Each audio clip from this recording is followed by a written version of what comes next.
to Nikki and Pete's greenhouse adventures and experience the adventure of learning.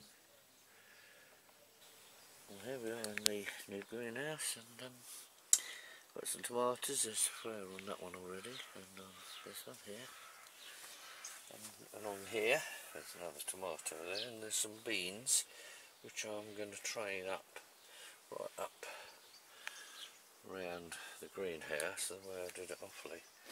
There's those cuttings I took for Deborah there. We've also got a Venus fly trap here, and there seems to be a fly's been crawling around here. He hasn't seemed to have caught it yet, but it's a bit cold this morning. We've got some strawberry plants, and these come from our mate Terry, who's 2 doors away from us. I've known him for years, and he's also a neighbour now. And then Deb, for Father's Day, bought me this herb kit, and we've got chives and basil and different herbs in here, which I've just sown the seeds of. So I don't know what's happening to this little fly here, but I don't think he's going to go right into the trap, which may happen, I don't know. He's crawling around there.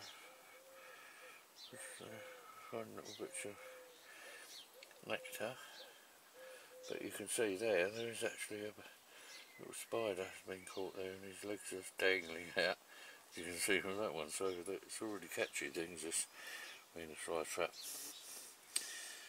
But I think maybe he might get trapped. It might take a little while, a little fly to get into the trap and for it to close in on it. He's got to trigger the hairs that are in the middle, really, for it to be totally effective. But we'll find out later on, see if it's actually caught him. I think it is slowly closing, that trap, by the look of it. Yes it is, it's closing very, very slowly.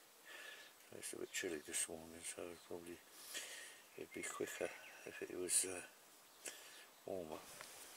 Well, here we are in the greenhouse, and as you can see we've already got some beans coming up here. I'm going to let them grow. And down here we've got some tomatoes going, and different plants and cuttings. And this is what I've started for Deb.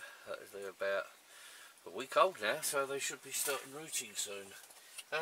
When I started gardening, that was way back in 1962 in Walthamstow in London. Obviously I come from an office, and I'd done nursing, but I hadn't done any gardening. And I used to talk to some of the old guys on Walthamstow Parks Department. They used to do these beautiful bedding schemes and things like that, and take cuttings and so on.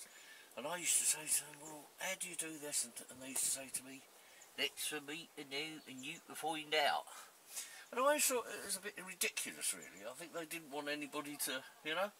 So I've always thought that it's better to show people how you can do these things, how you can get cuttings and grow things, so that people can do it themselves. It's not taken away from garden centres or anything like that, because they use exactly the same methods, and I'm going to help you, like these cuttings here. I'm going to show you how to take your own cuttings, so that you can do it yourself, and it's quite simple really. So come with me and we'll go, alright? Okay, so let's start with this. This is pink willow, as they call it, and if you want to take a cut into this, you just start off clipping it like that, and just take some of the lower leaves off like that. Give it a start there, and then probably best to cut it there like that. And you notice there's little buds coming up. You probably won't be able to see that very well. There's little tiny buds coming up that would make leaves. Now if we plant that in the ground like that, those buds that would have made leaves or stems are growing to roots. And I'll show you exactly how to do it. Let's take a couple more. Now that'll do. Right, come with me and we're going to the greenhouse, okay? See you in the greenhouse. Right, so here we are. I've got some compost prepared here, nice moist compost. And you don't have to do this, but so you put a little hole in there and simply press that in like that. Another one in there. Right, usually we do about 3 at a time, but as long as that is compost is firm round there like that, and we're in the greenhouse, so when we shut the door it'll be nice and moist in here, and keep that moist, and those will grow like these other ones. So, and something else, you notice these are pink. Now in nature you just don't very often get pink shrubs or variegated shrubs and things like that. Normally things are green because the photosynthesis, it has to have the green pigment in it. But occasionally things change, and I'm going to show you how gardeners get new varieties of things. So I'll see you out in the front garden. Okay, here's some common ivy, Hedera helix they call it. And if you have a look at this, it's just plain green ivy, right? The new shoots are a bit lighter, but generally speaking, occasionally you'll get a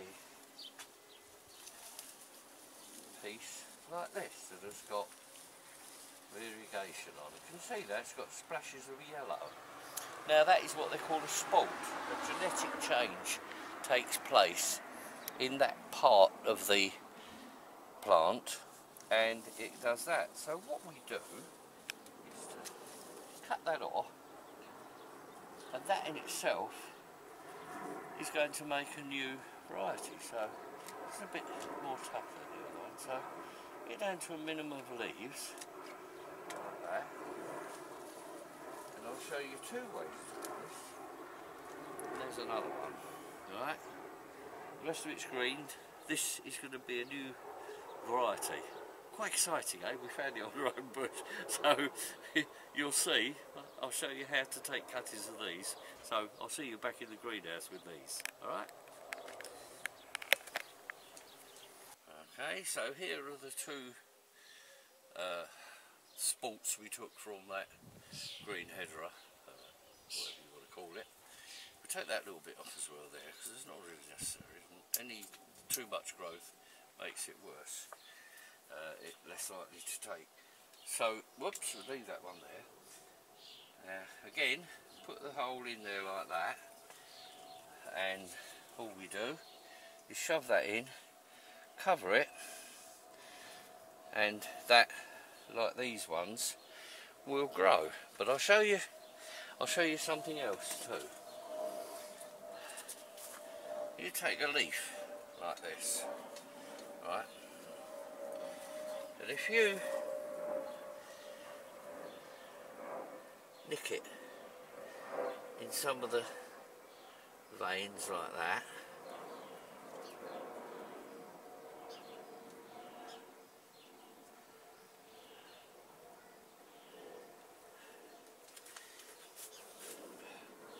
put it on there, we can shove that in to keep it alive. Right. And if we put something on top of that, so usually best to put stones on it, we'll do that in a minute, so that lays flat, and where those nicks come, it'll make separate little plants within the leaf. We'll show you that later on. I'll put some stones on it in a minute, okay? Just let me get some stones. Right, so like we were saying, that's on there, and really you only need to sort of put some stones on there like that, so it keeps flat to there, and that should start making things. some little tiny plants from there. But I'll show you an even better example of this. If you'll accompany me into the house, I'll show you how you can do house plants like that too. Okay? Thank you.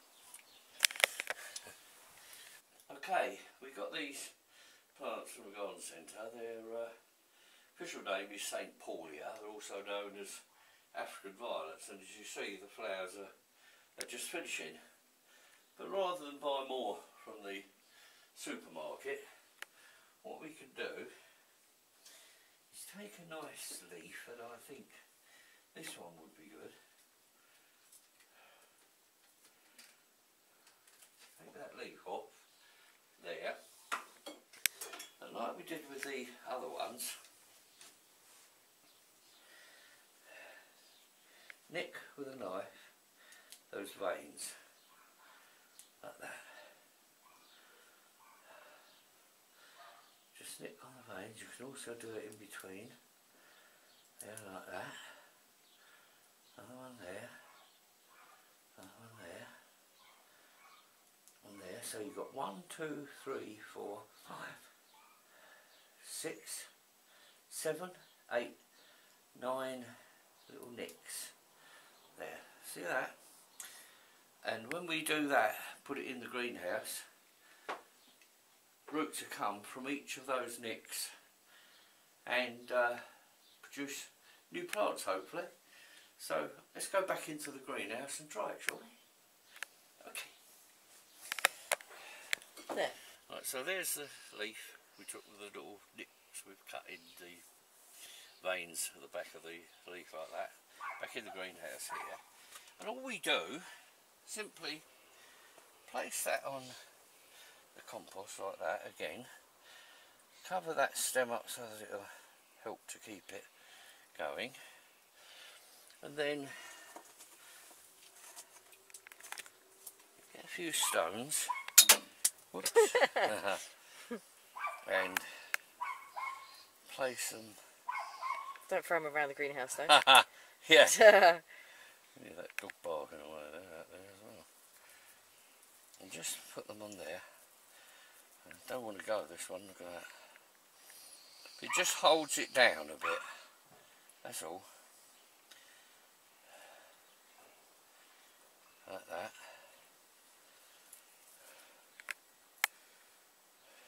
Just leave it like that, so that those veins are now pressed against the compost, and then in a week or so maybe we should start seeing little plantlets coming up from all of these. Alright, so to leave it there for now, and then we'll have to come back in a week or two and see what's happened. Okay, but that's how you take cuttings, basic. That's why I started writing for the Gardening Press, because I wanted to share my knowledge rather than just say, "Sweet meat and no, and you will find out." Don't believe that. See you later. Hey, well done.